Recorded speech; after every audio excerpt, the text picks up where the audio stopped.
Okay, everybody, so we are on our last day of notes. Woohoo! We made it. This is 9.3, and it is tests of significance for slopes.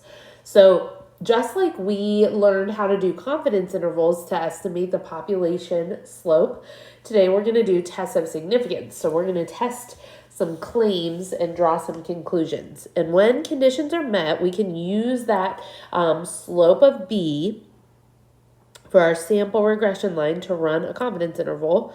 We can also do the same to run our test of significance.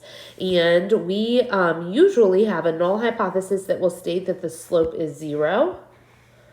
And the alternative will state that the slope is either positive or negative. All right, so here, suppose that the conditions for inference are met. To test our hypothesis that it is 0, we use this test statistic T, where we have our sample B minus, we'd say 0 in this case, usually because we claim that our slope is 0, divided by the standard error of beta. And then we find our p-value by calculating that probability. We're going to use TCDF with n minus 2 degrees of freedom. All right, and so Ms. Hurley is wondering if there's a relationship between GPA and ACT score. She took a random sample of 8 out of her 160 students and recorded their GPA and ACT score. So here we've got our data. Here we've got the computer output for that data. Here we've got evidence that L is checked off, right? I will be independent, N will be normal, E equals standard deviation or equal residuals, and R random sample. So we'll come back to that in a second. I'm jumping ahead of myself. This says find the least squares regression line, y hat. So using this guy up here, we know that constant, that's our y-intercept, GPA, that is our slope. So 7.507x plus 1.201. All right, do the data provide significant evidence that there's a positive linear relationship? So our alternate here will be that the slope beta is positive. All right, our parameter of interest is the slope for GPA as our x value and ACT score as our y value. All right, the null hypothesis, HO, will say that that beta value is 0, where the alternate, HA, will say that that beta value is positive. All right, so let's say we're going to use a 10% level of significance. I don't think it said. Nope. So I chose that. Linear is checked off. Oops.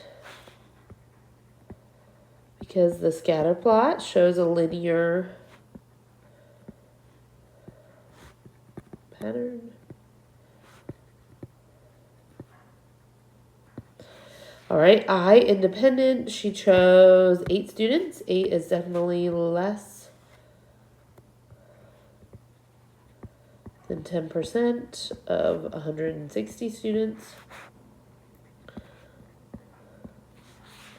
N, normal, we can check off if you look here. We've got sort of a balance of residuals. Now, I know it said it had to be normal, but we can check this off as long as we can see that it is somewhat symmetric. And so in this case, it is quote unquote somewhat symmetric, right? So N residuals, oh my gosh.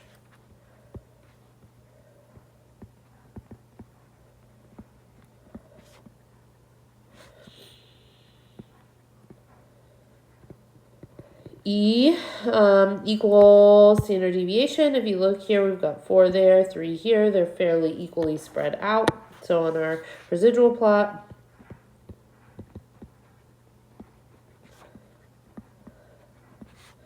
right, so we've got a balance in residuals.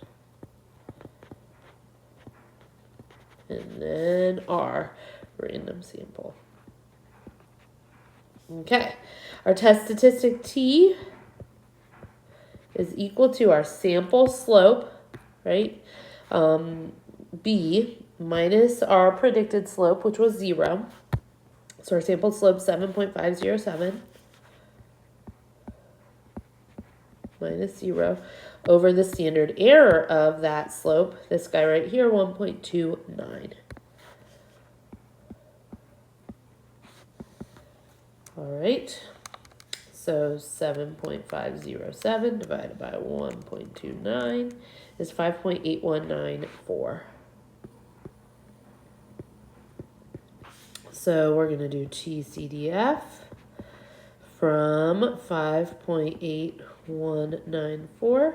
Now remember, this is a curve,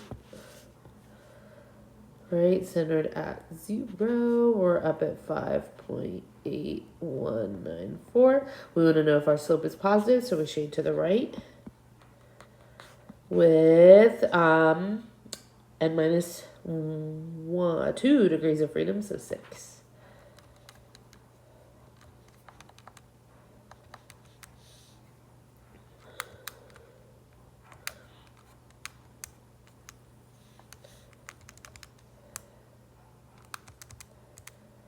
Is 0.0005 at 6.5. Absolutely less than 0.10, so we reject. All right, proving that beta is positive. There is a positive association between GPA and ACT. All right, so you've got one to do for an exit ticket. I hope you feel confident, you feel okay about using this formula to run your test of significance, and you'll do a practice day tomorrow with a quiz the following day.